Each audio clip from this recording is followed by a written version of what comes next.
Okay, continuing on with section 3 of chapter 3, we're now going to look at a number of theorems which basically involve finding the zeros if they exist for a polynomial. So the first is the factor theorem, and basically says for any function f of x, if x minus k is a factor, if and only if when we plug in the k to the function, we get 0. We get no remainder. For example, x squared minus 2x minus 15 has the factors x minus 5 and x plus 3. So if we plug in 5 and negative 3, please note it will always be the opposite of whatever sign is inside the parentheses. So the negative 5, we plug in 5. The plus 3, we plug in negative 3.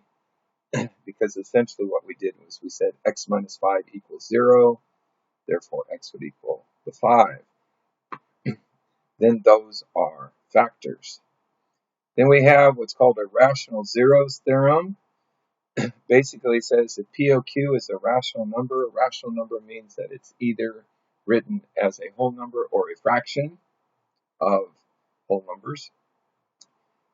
In its lowest terms, if P over Q is the 0 of f of x, the polynomial function with integer coefficients, the P is the factor of the constant term. So if we're looking at this polynomial, okay, the constant term is the 2. So factors of 2 would be like 1 and 2. And Q is the factor of the leading coefficient. So the leading coefficient, we always put them in order of the highest coefficient and then go down. So the x to the 4th would be the leading factor here, and the 6 is its coefficient. For a rational number P over Q to be a 0, P must be a factor of, in this case, the 2, and Q must be a factor of this one, which is the 6. Thus, P can be plus or minus 1 or plus or minus 2, and the Q, and it's always plus or minus, can be 1, 2, 3, or 6, because those are all factors of 6. So then that leads us to the possible rational zeros. P over Q are 1, 2, 1/2, 1/3, 1/6, and 2/3, and again plus or minus for each one of those. F of x can be written as x minus 1, x plus 2, 3x minus 1, 2x plus 1. These, in fact, if it had been factored, this is what it would have been factored into, which would have given us the zeros of 1, negative 2, 1/3, and negative 1/2. And notice how all of those numbers fall in that group of P over Q. Now, the rational zeros theorem only gives us possible rational zeros. It does not tell us whether those rational numbers are actually zeros. So in other words, just because I have this list does not mean all of the numbers in the list will be a 0, or potentially any of them would be a 0, because it might not be that there are any rational zeros for a particular equation. They just give me the list of possible rational zeros. All right, so this leads to the fundamental theorem of algebra. Every function divided by a polynomial of degree 1 or more has at least one complex zero. If f of x of degree 1 or more, then there is some number k1 such that f of k1 equals 0. Not the easiest set of words to understand, but we'll see some examples of how we use the fundamental theorems later on. The number of zeros theorem, basically a function of degree n has at most n distinct zeros. And please note it says at most, so it is possible to have the same 0 multiple times, but the most we can have that are distinct would be whatever matches the highest degree of the function. So for example, x cubed plus 3x squared plus 3x plus 1 can actually be written as x plus 3 to the 3rd power, which has one distinct 0, but that happens 3 times, and we call that a multiplicity of 3. The conjugate zero theorem says if f of x is a polynomial function having only real coefficients, in other words, like here, 1, 3, 3, those are all real, and z equals a plus bi, which is a complex number, is a 0, then its conjugate, a minus bi, has to also be a 0. So they have to come in pairs. Complex conjugates have the following property for any complex numbers c and d.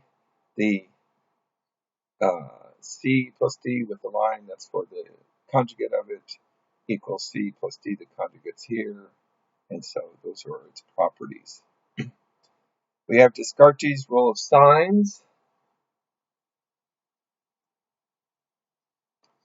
which basically says the number of positive real zeros of f of x either equals the number of variations in signs of coefficients of f of x or is less than the number of variations by a positive even integer, and b, the number of negative real zeros of f of x either equals the number of variations in sign occurring in the coefficients of f minus x or is less than the number of variations by a positive even integer. Basically, what does that mean? For example, if I had a function like this, x to the fourth minus 6x cubed plus 8x squared plus 2x minus 1, there are 3 variations in sign. Notice how we go from positive to negative to positive, positive, so that's not a variation, the same sign, and then to negative. So we go 1, 2, and 3 variations in sign. First to the second term, second to the third term, and fourth to the fifth term. Therefore, f of x has either 3 or 1 positive real zeros. Okay, 3 variations could give us 3 positive real zeros, and then we go down by an even number, so the next, 3 subtract 2, that would be the first even number, so that would be 1 or 1 positive real zero. Using f of negative x changes the function to, in other words, everywhere I had an x, I put in negative x, so this function now looks like this. So for even exponents, the negative x won't change anything, it'll be the same. But for odd exponents, it will change its sign. And so you see how the negative 6x cubed became positive 6x cubed. The positive 2x became negative 2x. It did not change the even exponents. This one has only one sign variation, because here we have plus, plus, plus, and then there's a change, and then the minus, that's not a change. So only one variation in sign between the third and fourth terms, and therefore f of x has only one negative real zero. And so a number of different theorems. You're not going to have to know any of these theorems from the standpoint of what does it mean. I'm not going to ask you a question like, what is this rational zero theorem? Or what's the fundamental? No, we're just going to use them to help us solve various problems. And so let's look at some examples. All right, so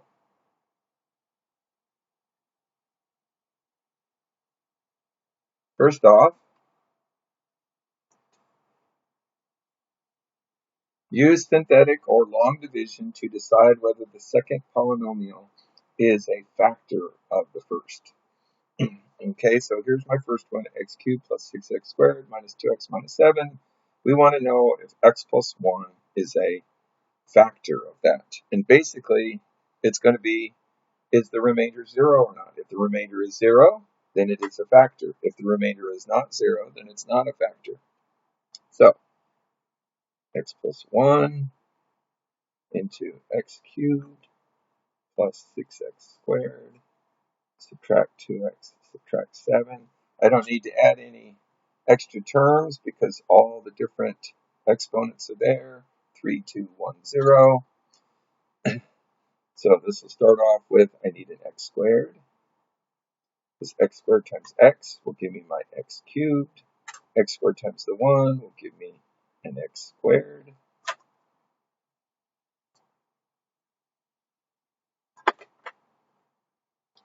So I'm going to subtract both of these terms. X cubed minus the x cubed. The x cubes are gone. 6 minus the 1 gives me 5x squared. Subtract 2x. Bring down the negative 2x. So now I need a positive 5x. 5x times x gives me 5x squared. 5x times the 1 gives me a 5x.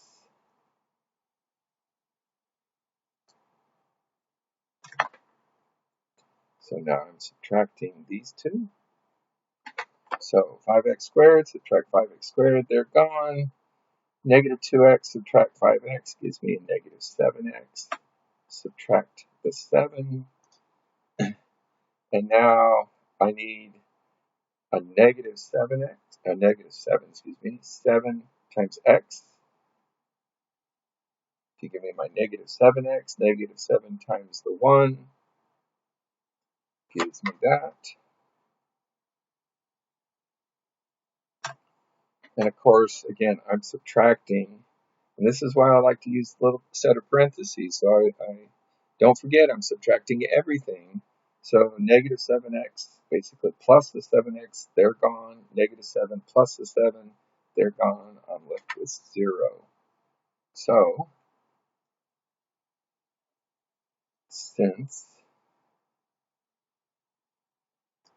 the remainder is 0, x plus 1 is a factor of x cubed plus 6x squared minus 2x minus 7. And another way of thinking about this is if I then, since it's a 0, that means x equals negative 1. So that means then if I stuck in negative 1 into my equation,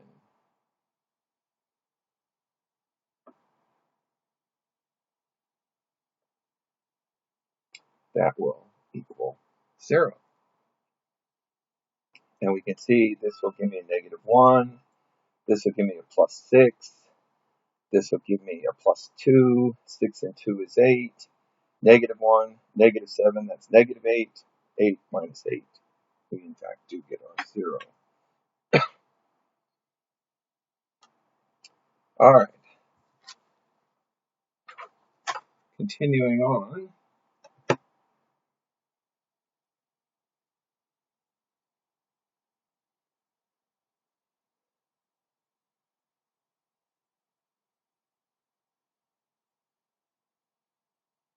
Says factor f of x into linear factors given that k is a 0. So here's our k.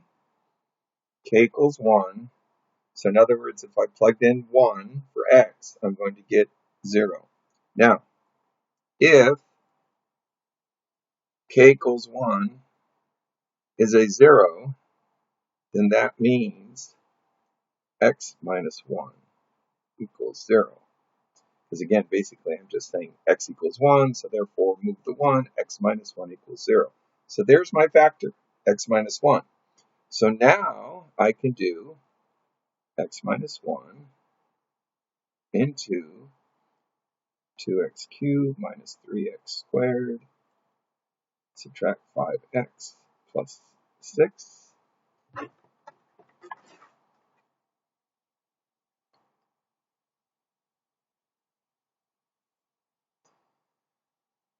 So first off, I need 2x cubed, so that means I need a 2x squared here.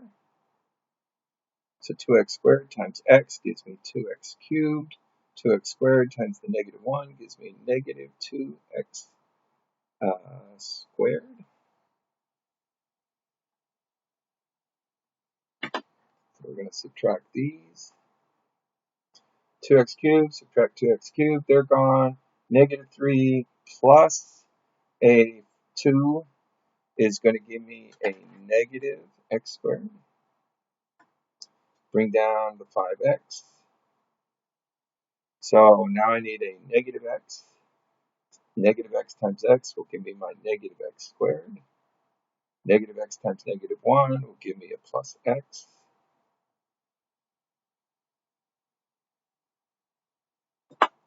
So now this is what I'm subtracting.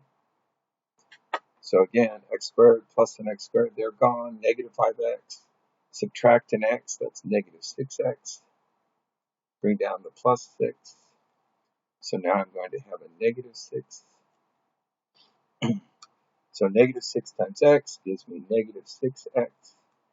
Negative 6 times the negative 1 gives me a plus 6. And as you can see, when I subtract, that's going to give me a remainder of 0. So now that I have this quadratic, I can take that and look to see if I can factor this one. And it turns out I can.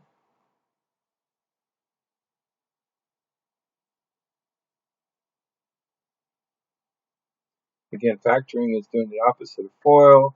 So 2x times x, that gives me my 2x squared. 3 times 2, that gives me my 6, with one of them positive, one of them negative. And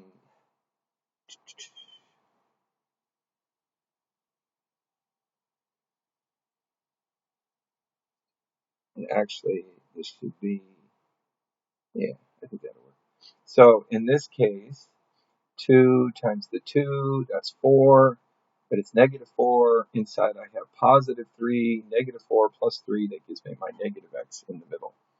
Now, so f of x, the original f of x, which equaled 2x cubed minus 3x squared minus 5x plus 6, can also be written as x plus 1 times 2x plus 3 times x minus 2 as 3 factors. And of course, I started with a cube, a cubic. 3 is its highest exponent, highest degree, and so I do have 3 factors. And so here is my answer.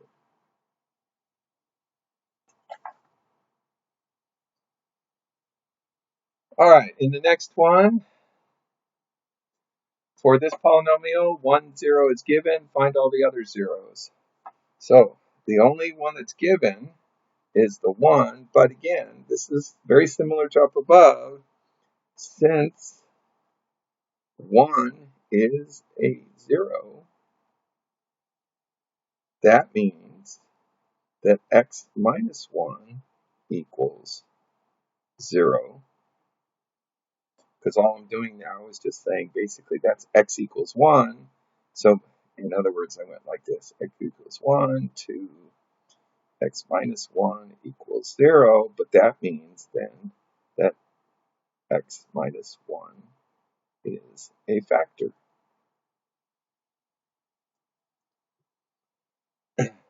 It'd be kind of like, if I went back to the previous problem, it'd be kind of like, if I want to find out what the actual zeros are, I would take each of these and set them equal to 0. So here, x minus 2 equals 0 would give me x equals 2. That's one of the zeros. And here, 2x plus 3 equals 0. Move the 3, it becomes minus 3, divide by 2. And so negative 3 over 2 would be the other 0. So I can work backwards. If I know what the 0 is, then I can always set it up as x minus or x plus, opposite sign, will be the factor. Now that I have that, I can go back to doing the similar thing I did in the previous problem. So we're going to do x subtract 1 into x cubed plus 4x squared minus 0x, because notice there's no x term, and then subtract 5. So I had to put in a 0x for this one.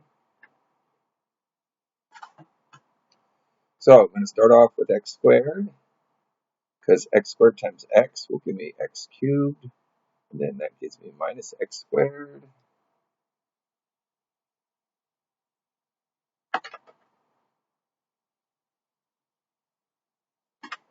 So 4 plus 1 will give me 5x squared, bring down the 0x. So now I'm going to put in a plus 5x. 5x times x gives me 5x squared. 5x times the negative 1 gives me a negative 5x.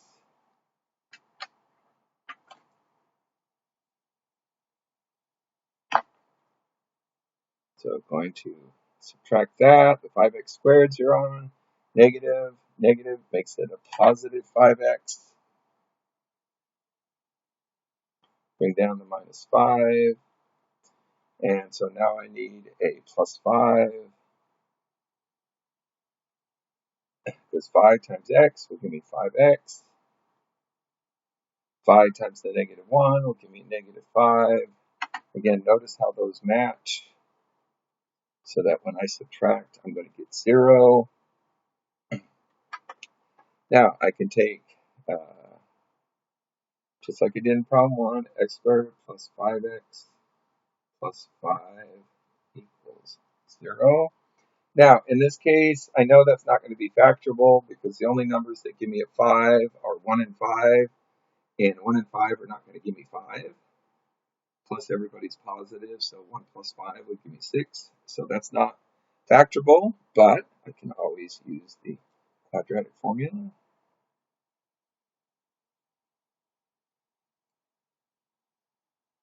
And so x is going to equal negative 5 plus or minus square root of 25, subtract 4 times 1 times 5,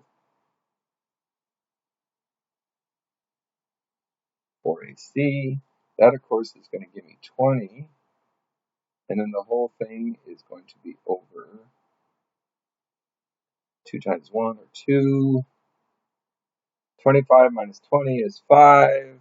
So I'm going to end up with plus or minus square root of 5 over 2. So this is 2 of the zeros. We've got negative 5 plus square root of 5 over 2. Negative 5 subtract square root of 5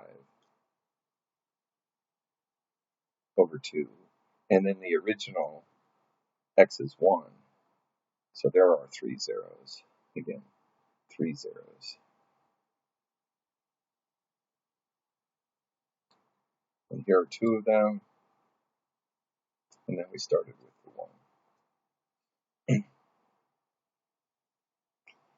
Now, as I said before, we're not really going to go like what's the fundamental theorem? What's the number of zeros theorem? What's the conjugate theorem? We're just going to use these things basically to do this kind of process. Given something, what's the rest of the zeros? Find the zeros. List all the possible rational. That's all we're going to do. We're not actually going to say, oh, and here's this theorem, or here's the definition of this theorem, etc. We're just going to use them to help us solve. All right, the fourth one here says, for this polynomial, list all possible rational zeros and then find all the rational zeros and then factor f of x. So, first off, the p is negative 8. It's the constant term. So, it factors into basically plus or minus 1, plus or minus 2, plus or minus 4, and plus or minus 8. In other words, 2 times 4 gives me 8, 1 times 8 gives me 8. These are all the possibles. The q, which goes with the first term, that's a 1, and so its factors are basically plus or minus 1. So it doesn't have as many. So p over q, what's that going to give us? Well, basically, since this is just plus or minus 1, we're going to end up with these as our factors. There's no reason to write divided by 1 in each case. So those are all our possibles. So we're going to go from that list and see if we can find a factor for our function. And then if that is true, we can go on from there to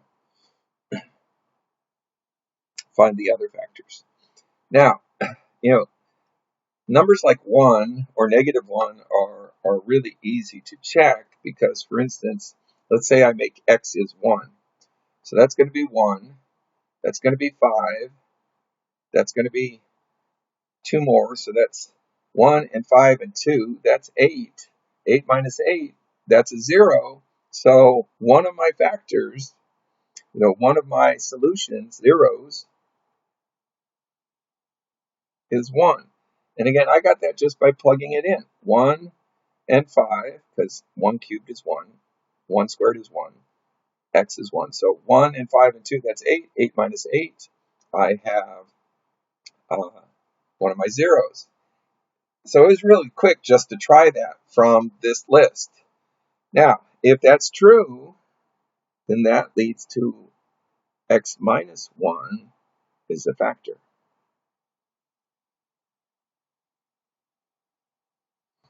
So then I can do my long division, x minus 1 into x cubed plus 5x squared plus 2x subtract 8. And we know this is going to give me 0 remainder because it is a 0, but it'll give me a quadratic that I can then look at to get the other factors. So let's see, we want an x, that's squared. We want an x squared. X squared times x gives me x cubed minus x squared.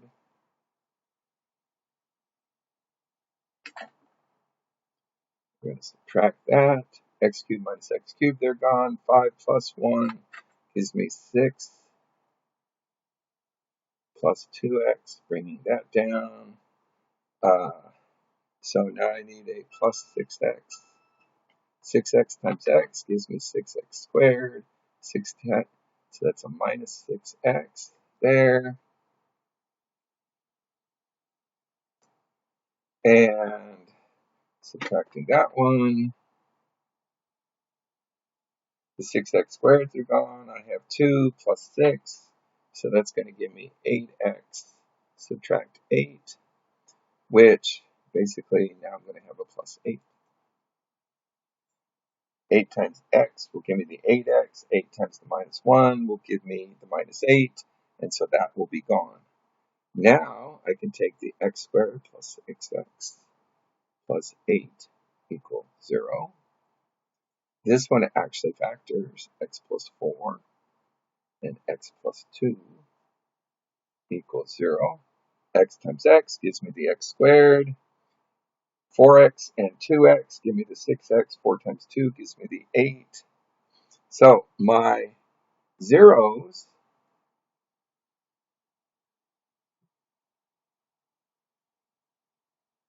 are going to be -4, -2, and 1. And the f of x can be rewritten as x minus 1, x plus 4, and x plus 2.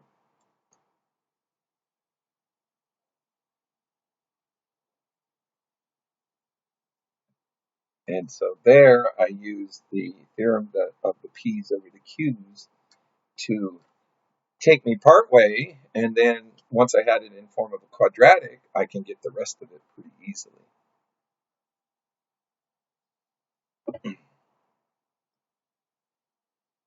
All right, so for this one, note everything's already been factored. However, in some cases, I have the same factor more than once. I have x minus 1 3 times, x minus 1.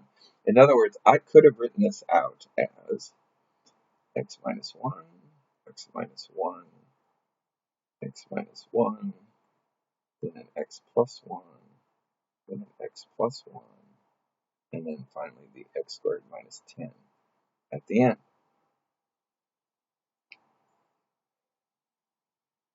3, 2, 1, 1, 2, 3, 4, 5, 6.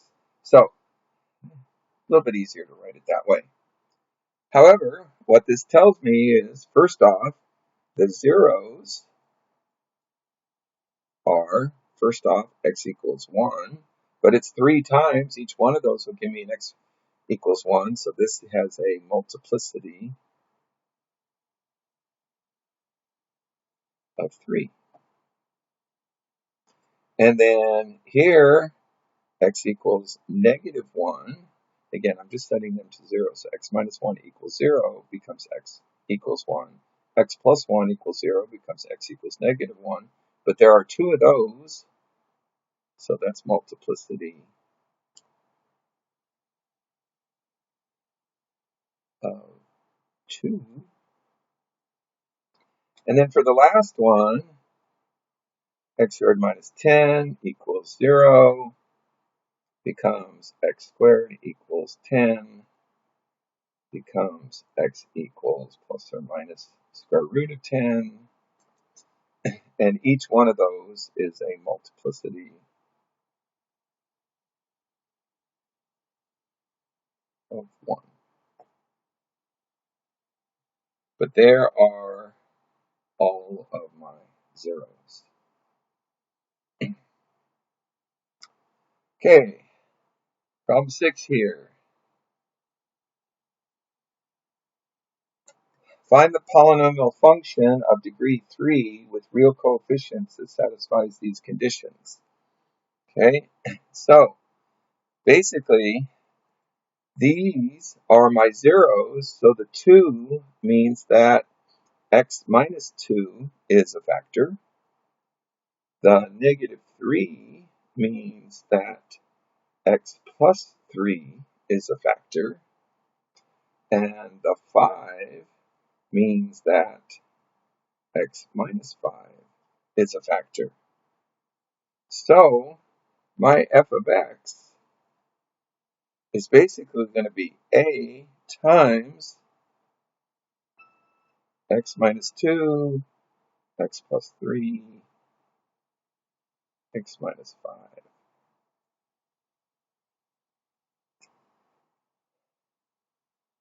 The purpose of the a is it's just a constant term that, remember, to find zeros, that means this part is 0 over here. And so I could divide by a. It'd be like when you're factoring, it's the common term for all your factors. You always just divide that out of the way. Now, first off, this tells me that f of 3 equals 6. So f of 3 has to be a times, let's see, 3 minus 2, 3 plus 3, and 3 minus 5, and that has to equal 6. Well, 3 minus 2, that's just going to be 1. 3 plus 3, that's going to be 6. And 3 minus 5, that's going to be negative 2. And all of that has to equal 6. So basically, a is just going to be 6 over negative 12. 6 times the negative 2 gives me the negative 12, or negative 1/2. That's what a is. Now, what I need to do is multiply these 3 factors to find out what the original function looked like. So, first off, x minus 2 times x plus 3. Let's FOIL that. X times x gives me x squared. The outer is 3x. The inner is minus x, minus 2x. So 3 minus 2 gives me a x.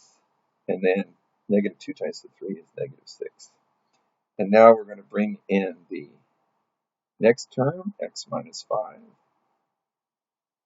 And we're going to multiply the trinomial by the binomial. So this times that. So x squared times x gives me x cubed. X times the x gives me x squared. Minus 6 times the x, minus 6x. X squared times the negative 5, negative 5x squared. x times the negative 5 is negative 5x. And then negative 6 times the negative 5 is plus 30. Add those all together. And I get an x cubed minus 4. X squared. Subtract 11x plus 30. So my function, f of x, is going to equal negative 1/2 times x cubed, subtract 4x squared, subtract 11x plus 30, or f of x equals a negative x cubed over 2, subtract 2x, it's going to become a plus now, plus 2x squared, plus 11 over 2x, subtract 15.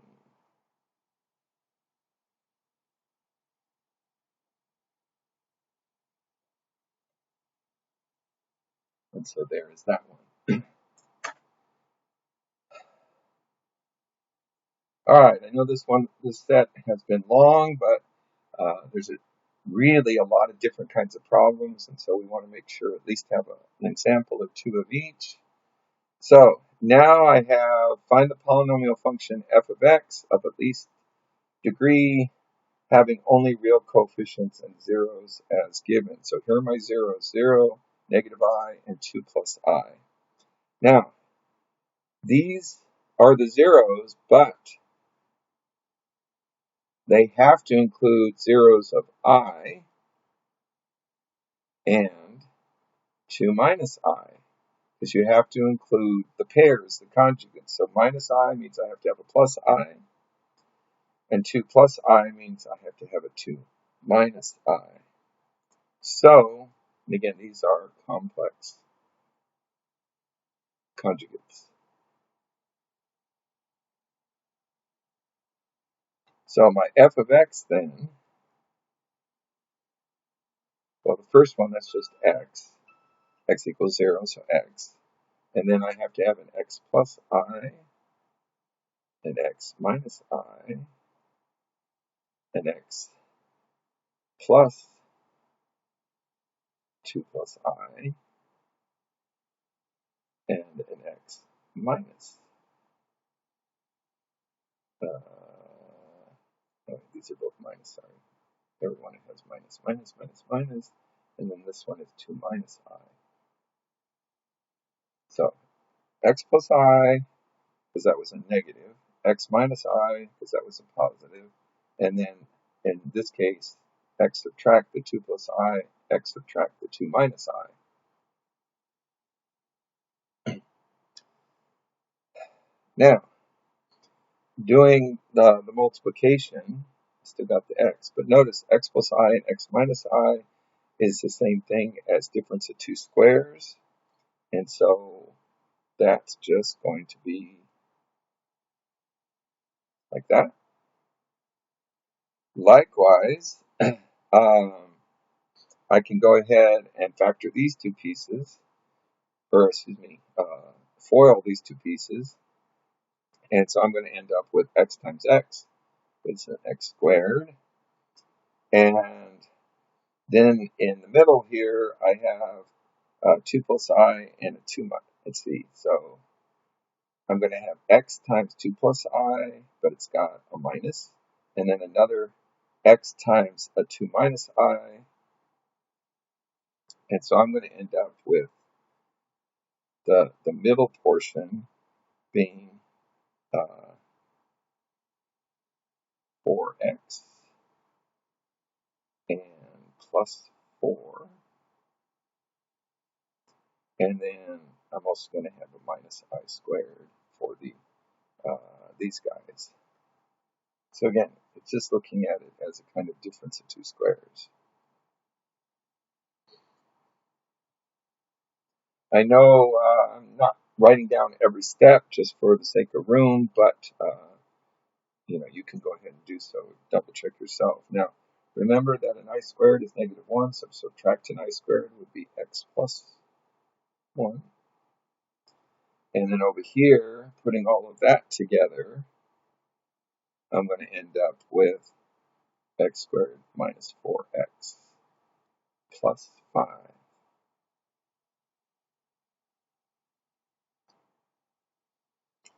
Now we need to multiply these terms together. And so first off, if I do the x squared minus 4x plus 5 times the x squared plus 1,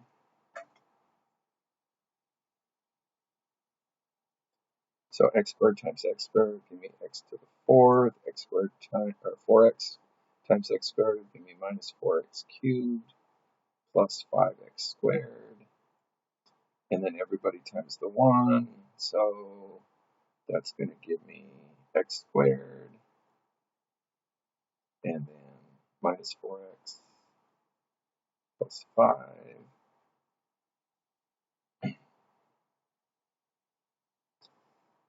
And then, putting all that together, I'm going to have x to the 4th minus 4x cubed. 5 and 1 is 6 plus 6x squared minus, let's see, that's 4x minus 4x, and then plus the 5. But all of that has to also have that first x that we had. And so that's just going to increase the exponents all the way. So our f of x is going to be x to the 5th minus 4x to the 4th plus 6x cubed minus 4x squared plus 5x.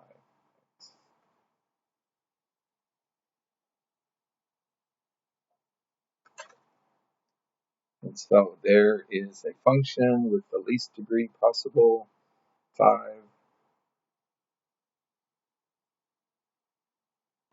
Putting everything together. All right, last one. Find all complex zeros of the following polynomial function. So first off, for our p is 12, and so that'll give us factors of 1, 2, 3, 4, and 6, and of course 12. So those are all the possible factors that can give you 12. Our q, again, is of 1, so that's just going to lead to plus or minus 1 for that. So the p over q is going to be plus or minus 1, plus or minus 2, plus or minus 3, plus or minus 4, plus or minus 5, or 6, and then plus or minus 12. Now, let's see. If I look at 1, just trying it out, so that would be 1, do f of 1. So that would give me 1, subtract 8, plus 12.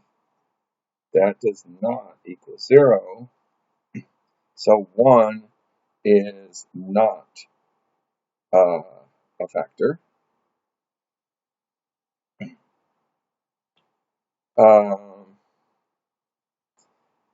I can try negative 1, which would be negative 1, subtract 1, plus 8, plus 12. That does not equal 0, so that's not going to be a factor either. And I can keep doing this.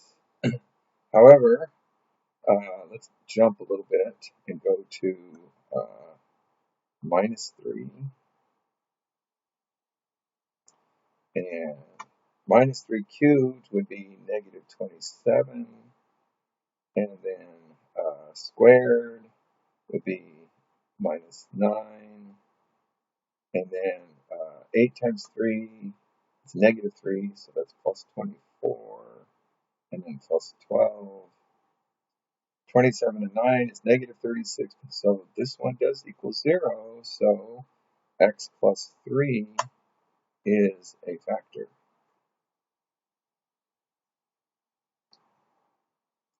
So, using the P over Q's, I can real quickly just plug the numbers in, and if I get a 0, then that's going to lead to a factor. So now I can do x plus 3 into x cubed minus x squared minus 8x plus 12. Really where this is, trying to show you is that if I can get a handle on one of the factors, then I can use the long division to find the rest, and then use the stuff I've done with quadratics to find the rest.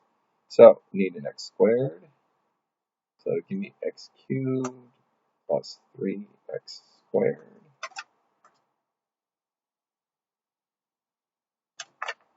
We'll go ahead and subtract.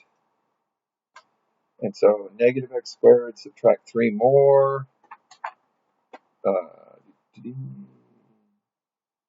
Will give me negative 4x squared. Bring down the 8, negative 8x. So I'm going to need a negative 4x here.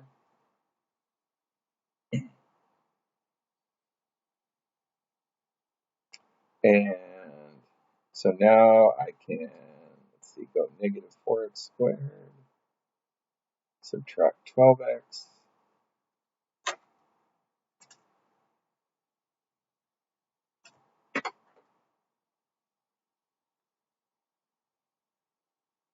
So the 4x squareds are gone.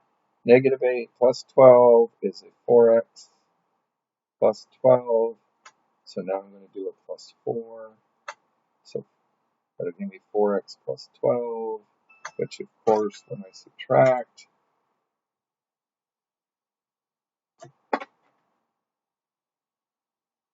it'll give me a 0.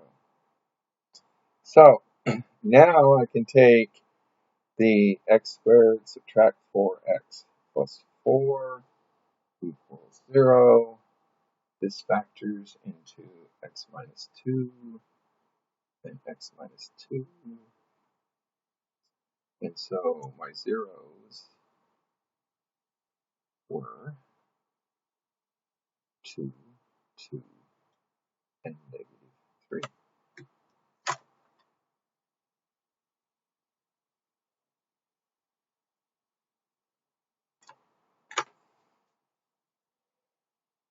Now you might say, well, it said find all the complex zeros. Just please note that a complex number is a plus bi. If the b part is 0, that's still part of the family of complex numbers. So these are still the zeros for this problem. And I know that was a lot, but you have a couple of examples for each kind. And hopefully that'll help you with the homework.